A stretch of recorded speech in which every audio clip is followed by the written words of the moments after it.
Um, Kanika, ma'am, are you there?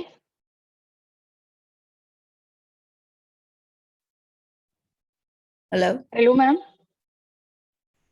Hi, can you hear me? Yeah, I can hear you.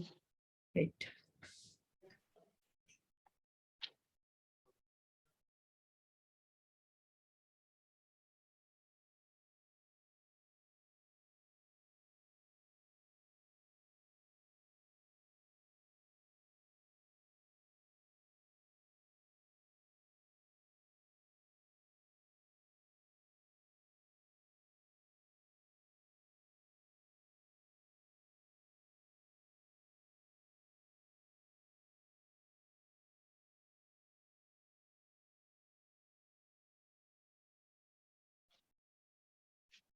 Ma'am, are you ready?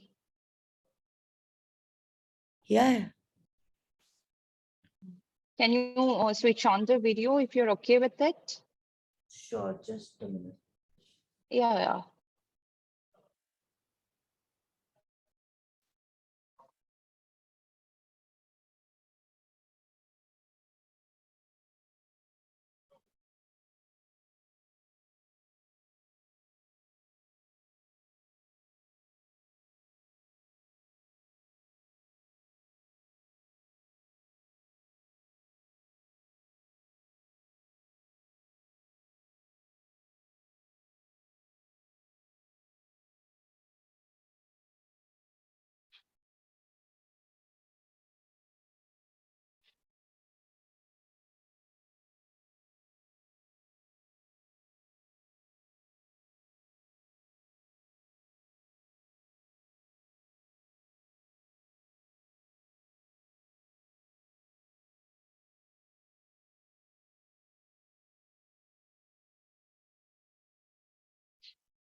Hi, ma'am. Hi. Shall we start? Yeah, sure. Hello, everyone. Very good afternoon to one and all. So we have a very special guest here. She is a participant of Shark Tank Season 1. And without any delay, let me introduce the founder of Cost IQ, Kanika Vats. Welcome, ma'am. Thank you, Gayatri, for giving me this opportunity to be here. We thank you for replying to the text and replying so quickly, actually. So I know that you might be wondering who we are. So we are MBA students from ICFI Business School, popularly known as IBS Hyderabad. Um, and yeah, so we have lots of startup enthusiasts here. So this conversation is going to be so useful for them. I hope that So this I am able to give you something that you will probably take back from here, and it'll be useful for you. definitely it's going to be useful for us. Okay, ma'am. So we would like to know how was your journey till here? What is your background? What was your inspiration to start this Cost IQ, something like Cost IQ? So my background has always been in a job, right? I was in service industry. I've been into customer care. I've been into sales, and later on, before starting Cost IQ, I was working with the third party manufacturers, like the private label manufacturers that you have. So over there, I realized that there is a gap in the market wherein the customer is paying for something that they are not getting. Because while I've worked for major brands as well, small brands as well. So over there, because there are no that very good regulations and all in India for cosmetics and skincare. So anybody and everybody is writing anything and everything over there. I'll give Right. you an example. If you go on Amazon, there would be a number of vitamin C serums that you'll find, which will have about 80% vitamin C in them. And so much so that there are people who are claiming that their product has 90% vitamin C in the product. Although if you will see in the ingredient list, if you see like, whatever is, okay, ingredient list be like, whenever you read the ingredient list, the first ingredient is the one which has the maximum quantity in that particular product. And the one which are later, the last one has the minimum quantity, right? So once you'll read the ingredients, you'll find that vitamin C is somewhere like, second last or third last ingredient. So that cannot be 90%. And if you're Right. using 90% of vitamin Yeah. C and putting it on your face, so your face will burn. So Mm. I realized that, there is a space in this market wherein we can go ahead and be transparent with people, be clear, and give them products which actually give results. So, like, I went to Angad, and I went to a manufacturer as well, like, with whom I was working there. So I went to him. He happened to be a family friend as well. So I went to him, I discussed with them, and they were really excited to get onboarded. So that was the first funding that I actually got for my company. That is, my manufacturer was also happy to get on board, and the initial investment and the credit line for the products was given to me by him. Right. So that is how the idea of cost IQ came to my mind, and I decided to go with it. Got it. And I must say that, yeah, there was a gap, and we are a team of 9. We all use cosmetics, and we aren't, satisfied with one product. We Right. find some issue with either what you said, sunscreen, the white patches. So we are sure that we are gonna be your customers from here on. That Okay, would be then, really great. yeah, By the way, our and sunscreen doesn't give any white cast. I know that I heard that. It's just a matter of time that we need to try it. And this cosmetic industry is somewhere we have lots of brands. And even one of the sharks itself, she herself is from the same industry. So how do you deal with the competition? So how do you differentiate your products from competitors, and what are your marketing strategies that you're using? See, right now, first of all, one thing that I would like to mention is cosmetics is different than skincare, right? Yeah. And we are into skincare. So Okay. cosmetics are the color cosmetics that you guys use, like, lipstick, foundations, and all. Skincare is just about taking care of your skin and making your skin healthy, right? So the marketing strategies that we are using right now is just the influencer marketing. And recently only we've started with the performance marketing, that is Facebook and Insta ads.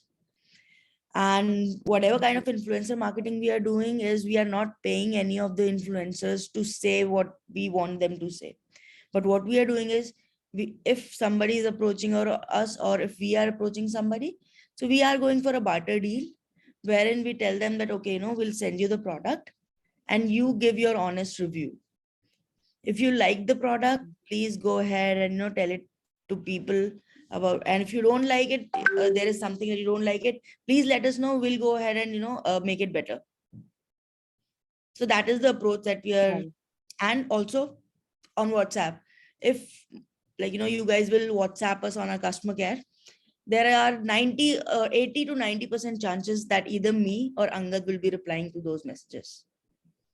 So we Fine. stay in touch with the customers, although you guys will not get to know that, we are replying to your messages, but because we'll use another name and all. But that way, what happens is, we are connected with the customers, and it helps us to take many of the decisions as well. And what Right. happens is, our differentiator, first of all our ingredients that we use in our products are scientifically backed. We are very much transparent, because if you'll see our packaging, it will be there that, okay, 23% vitamin C, it's 23% vitamin C. 5% niacinamide, it's 5% niacinamide. 2% gram active retinoid, So 2% grain active retinoid. So whatever percentages that we do, we mention it very clearly on our packaging. And also, if you see that we don't have any products which are copied from the international market. We follow the international brands. It's not that we don't follow them, right? If you won't follow them, obviously we'll not get to know what's going on. So we don't copy those brands, blindly. But what we do is we innovate our own formulations. So if there is like you can see that we are focused on maximum active ingredients and minimum total amount of ingredients. Yeah. Right. So we are based on that as well. You'll see that our choline based retinoid has only 4 ingredients. Our vitamin C has only 2 ingredients. And then we were the very first ones to come up with the sunscreen in a serum form. So, Okay. so our sunscreen is a little runny, right? But it will give you proper protection and it won't give you any kind of white cast. Then the technology that we are using, because we are very confident that our products are really good.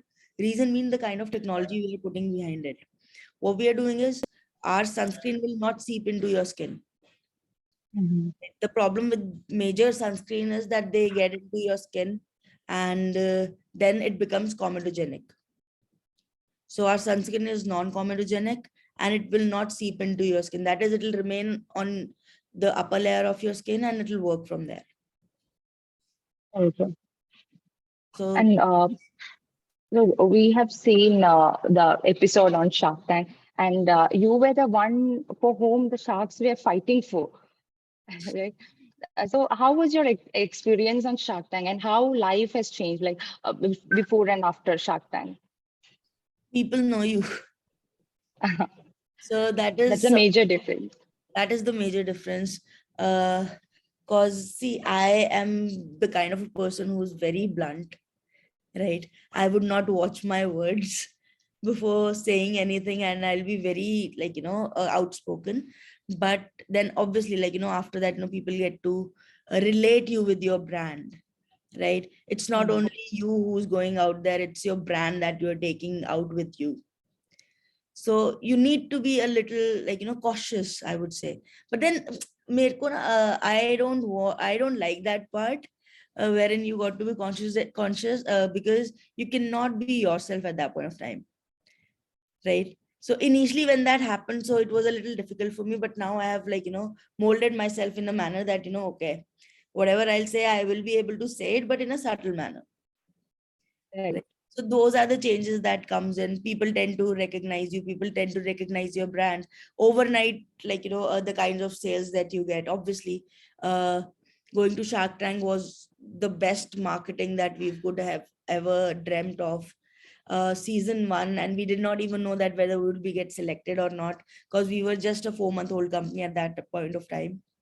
So being a Okay. 4-month-old company and then getting selected for it, then going into the tank and then getting aired, because not everybody gets aired. So this happened. This has changed the life work-wise as well and personally as well. So this happened that there was some family kind of a dinner wherein there were some newly married couple was there and we were also invited, and nobody was asking about them, and everybody was like, no, after us. So that kind of things happen. People tend to probably people also tend to put in their faith in you, put in their trust in you, that okay, okay, you've done something now, probably you're going in a right direction. And also the kind of support that you get, because people see you on a national television at prime time, and then they also put trust in your products just because they have seen it online. They're ready to try it, they know it now. Earlier only handful of people knew about your brand, and now everybody knows about your brand. So that makes a difference. Initially we were also not able to handle that kind of scale, because we were not ready for it, because as it was season 1, we didn't know what kind of traction there would be. So we were not able to handle it, and we were out of stock for a couple of months. but then everything came back Oh, on track, and everything, like, we were able to forecast it better. So yes, obviously, like, earlier we were like just two people working full time, me and Angad. Right now we have a small team, about 6 people, but we are working, fine, and everything is going in right direction, and we are growing month on month till now. happy to hear that. And also, like in an Indian family, especially for women entrepreneur, it's common that there will be a resistance from the family. They might say that okay, this is not something meant for you. So, have you heard anything like that? Have you faced any resistance from your family, or were they like really supportive? See, at my end, I would say I've been lucky enough that everybody was really supportive. Uh, Reason being, when we, like, started Cos IQ. So before that, I was working, and after that, after starting Cos IQ, also I was working. So I was doing what you call moonlighting at that point of time, because we had to make the ends meet as well. So initially, I would go for a shift at 8:30 in the night. I'll come back at 6:30 in the morning. I'll sleep for a couple of hours. I'll start working on it again. Then I'll sleep couple of hours. Then I'll start working. Then I'll go to my office. Then I'll come back. So this was the circle that I was going through at that point of time. But I was happy, and everybody was very supportive of it. Uh, I know that, cause I'm married and I live in a joint family. So I have my mother-in-law living with me, but that has not made any difference. She's been very sweet, and everything, actually, like, everybody was supportive, whether it was my father-in-law, whether it was my mother-in-law, and they all were very happy to support me in this, and there was no friction between us for any kind of issues and everything. So there was nothing like that. I've been lucky in that part. That's great. Also, coming back to the starting. So, when you started the business, I know that the firsts are very difficult. The first investor, the first customer. So, how did you manage to get those? Let it be the first investor or the customer. So, who was it? How was it? See, I told you, like, before starting the company itself, I had my first investor. Right. Right. So for me, it was the investor first. Then we created the products, because he is the man, the third, because he is the manufacturer. So Mm. aligning him with him, and taking him as an investor, giving him like, one third of our company was really valuable at that point of time, because otherwise it would have been like, we would have needed loads of money for the R&D and everything of the products that we have. So we got access to the R&D labs and everything, and we went there, we worked upon the products that we had to. It was no brainstorming session. So that is when we decided on the products that we had to launch. And yes, after that, we did the influencer marketing a bit. We started sending people, just taking their addresses and phone number. It was very difficult to take the addresses and phone number of the people, cause obviously no one's gonna give it to you by, like, just like that. And influencers nowadays, many of them are the ones, who would straight away ask for money from the new brands as well. And we did not have any kind of money at that point of time to give it to the influencers.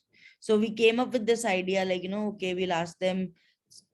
At least it will give them the creative, like, freedom, because most of the brands, what they do is they have a standard script. They give it to the influencer, they give their products, and they want them to make a reel, make a post, make an audio, whatever, of that. So we decided to give them the creative freedom. So do what you want to do, tell us what you want to do. So that, really give them a pull towards our brand. So that is why, when, our sunscreen started going viral, because it had a runny consistency, serum like consistency, and it was not giving any white cast. We were the very first ones to do it, like the serum one, and no white cast, and which is very light on your skin. You'll not even realize that you're wearing sunscreen. So that is how, like, there was a buzz around our sunscreen, and the day we launched, we got our very first customer. Great. And it is quite obvious in a business that you will have to face highs and lows, ups and downs. So was there any moment in your life, like in your business life, like where you felt like you want to give up, and then you did not? You somehow you pushed yourself, and now it's a huge success. So was there any moment like that, and you would mind to share? See, yes, obviously, like initially, these are the hurdles that you get. As I told you, first I was I've been doing jobs all my life, so I was into this habit of getting salary credited at the last day of the month and or the first day of the month. So that was one of the things that you do not get when you start your own business. So Right, right. initially, these were the hiccups that we were getting, because then I started working for a couple of time as well, because we wanted certain things to get in place. And after that as well, like you are not able to take out money from your business the day you start off, or like 6 months down the line, 1 month down the line. It's just that you're giving in your 100%, you're not getting out anything. So these were the times wherein, like certain things were required, certain things were to be done, but then we were not able to. And obviously there are people who will pull you down. They'll tell you, Correct. oh, so we've got people who would tell it that no, okay, it won't work, you guys gonna fail and everything. Mm. uh, One thing this happened, that I went to IIM Bangalore for uh, this a course of Goldman Sachs 10,000 women entrepreneur. So over there was this one professor who wanted to get on a video call with couple of us, and he came on call with me, and he started asking few things, and he was like, okay, you know what, you're gonna fail, you are a scamster. Just because you do not understand my business, that does not mean that I'm gonna fail, right? So but then okay, I did not say anything to him, but obviously, like there was something that I would say, okay, am I doing it right? So those are the things, like when you question yourself, or you question what you were doing, because obviously, like, he's an IIM Bangalore professor saying this thing to you might come true, right? So these are the things which come to your mind. But then, okay, this happens, I say that I thought that no, okay, these kind of things happen. Probably he was like 75, 80 years of age, he would not apply a sunscreen, but then his daughter will, or or his uh, daughter-in-law will do that, right? Maybe he doesn't require it, and also he's not my target market, so why should I think about him, right? Right. So it was just a shrug off moment, and it was like just chin up and move ahead. It should not matter. There are times where, Amazing. like these things happen, and also there are lows, the day when sales don't happen and all. Initially there was a time, but then yes, now we are going on a right direction, I guess. We did take a lot of decisions which were not right, I would say, but then obviously those are learnings. So Correct. whenever we fail, actually now I have made this thing in my daily routine, I would say. Whenever we fail, we take it as an experience instead of failure. So that is what will help you move on as well. Definitely, yeah. Every failure is an experience. Every failure is an experience, or it's not a failure until you accept it. Exactly. Yeah. And now, where do you see cost IQ in the next 5 years? Ah, well, Long vision. I would want it to become 1,000 crore company, but let's come on ground after that. Uh, I would We also actually, wish to. thank you. See, we see ourselves, growing again on a month-of-month basis, and done our thing that, like, we want to launch body care. We will be in body care, hair care, and, probably certain other divisions as well, in certain different categories. So we'll be launching different categories we want to be. And also, like we want at least 5 year down the line, we should be at least a 300 to 500 crore company, if everything falls in place, which I'm pretty sure will do. So things fall in place, we should be a 300 to 500 crore company in coming 5 years. And if not, obviously we'll be growing. Right. We are also wishing you the like you say conquer all the heights. And one last question from my side. And what is that one advice that you can give to the budding entrepreneurs, especially in this industry? See, this is one thing that, I've been saying it to students and everyone, that in India, things become trend. There was a trend wherein everybody was doing engineering. Then came in a trend wherein everybody was doing MBA. And after Shark Tank, there is a trend that everybody wants to try their hands on entrepreneurship and startups, right? So do not do it until and unless you want to get up from your bed in the morning and go to work. And just because everybody is getting into entrepreneurship, don't do it.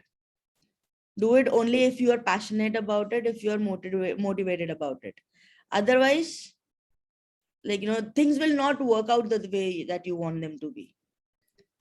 Because Yeah. let's agree, everybody cannot succeed in everything.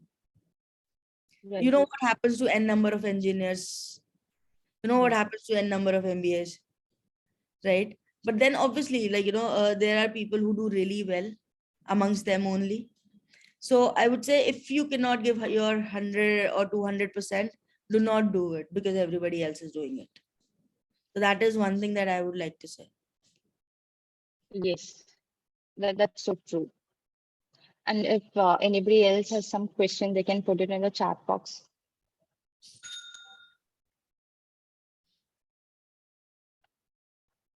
Okay, ma'am, there is one question from Rupal Krishna. Brands like Minimalist and Ordinary have already been well established in the market, and they have products very similar to what CosIQ has to offer. And as much as I have seen, every other person possesses at least one product from those brands. So how do you plan on positioning your brand against those brands in longer run? Okay, see, minimalist and ordinary have a different, they are similar to us. Yes, I agree to it. But then you can see the major similarity between the two, right? We have not copied any brand. So that is the one thing that is there.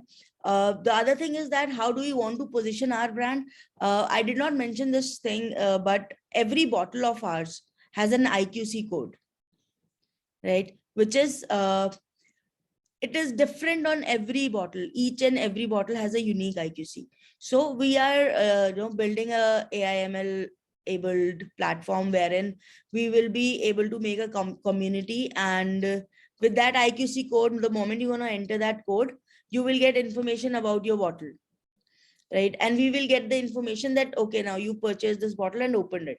So we will be able to send you on how to use that particular bottle. Let's say vitamin C, we'll be able to send you the notifications about that okay, now it's been 6 months, the bottle would be expired. So majority of the people do not know this thing, that after opening a bottle after 6 months it expires, although until unless it's closed, its expiry is for 2 years. So people do not know about these information, so we want to impart that knowledge. So we want to be and after that also we want to be basically the partners in your skincare journey, that is giving you all the information, telling you how to use, when to use, and also telling you whether you can upgrade now, or what is the other, what is another product that you can use along with it, and also how you can go ahead with it. And so in short, that we want to be the partners in your skincare journey, and we do not want to be a push brand. We want our brand to be a pull brand. We don't want you to just buy our product once and then after that you're not coming back to us. We want you guys to be the repeat customers for us. So that is why we want to be the pull brand, not a push brand. Oh. Then there is one more question. How did you form your team? See, initially we had a team of 10 interns. So we started off with the interns, but slowly and steadily we've started building up our team. We are still building our team. So there are people, who are there, but then everybody is like, a couple of them are doing multiple things as well. So right now we are 6 people working full time, right? A warehousing and dispatch is handled by a third partner. So in office we are 6 people who are handling our this thing, uh, day-to-day operations, and the things that we are also gearing up for. So these are the things that we've done, and obviously we've given the internships and everything, and people have coming, and from those only we've hired people who are regular employees or full-time employees with us now. And there is one last question from Lijal Mohapatra. How did you, sorry, how did you decide to pursue startup when you were in service? Was it your dream from the start or you discovered it later? How did you decide? See, I discovered it later, right? And it was like when I was in service, I did enjoy going to my work. It's not that no, I never enjoyed. I have only done anything and everything which I've enjoyed doing. So Angad, who happened to be the co-founder and also my husband. Now it's his bad luck or my good luck, I don't know. So he happened to be a serial entrepreneur. He was into entrepreneurship, and that is how I got a hang of it and wanted to try my hands on. So I was very interested to try something of my own, what I can call my own and all, and what a better way to start it with someone you are already with. Okay. And Ananya is saying that we'll give Cosa IQ a try for sure and send you feedback. I'll give you guys a coupon code. Thank you so much. That is great. I'll share it with you, Gayatri, and you can then share it with everyone. Sure, sure. That's so sweet of you. And there is one last question. People want to know a lot about you, ma'am. So speaking of Shark Tank India, as we have seen on show, Vinita and Anupam Mittal have shown interest on your product. My question is, did they help growing your business? If yes, please throw some light on the product growth trajectory. Okay.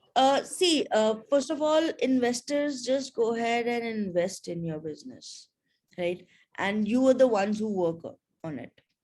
Investors do not come and they'll not give you a call and ask you, okay, what is that you need? Do you need something else? No. If you have any hiccups, if whenever we have any hiccups, we do give them a call. If they are able to help us, they do help us. But the main thing that they open for us is the networking, and networking is the main thing that we've got from there. And obviously they come online whenever we want to ask something, if we have any uh, roadblocks that we are facing, and if anybody in out of both of them, if anybody can help us, they do. But then they are not there every time that you need them. No, they're not there every time. So they support you. You have people, they have people whom we can give a call if we are feeling something, or not feeling, we are facing something. So if they can connect us with with someone who can help us, they do connect us with someone. All right. Okay, ma'am. With that, we have come to the end of our conversation. It was so nice talking to you. Thank you so much again for your precious time. Thank you for inviting me over. Thank you, ma'am. Thank you so much.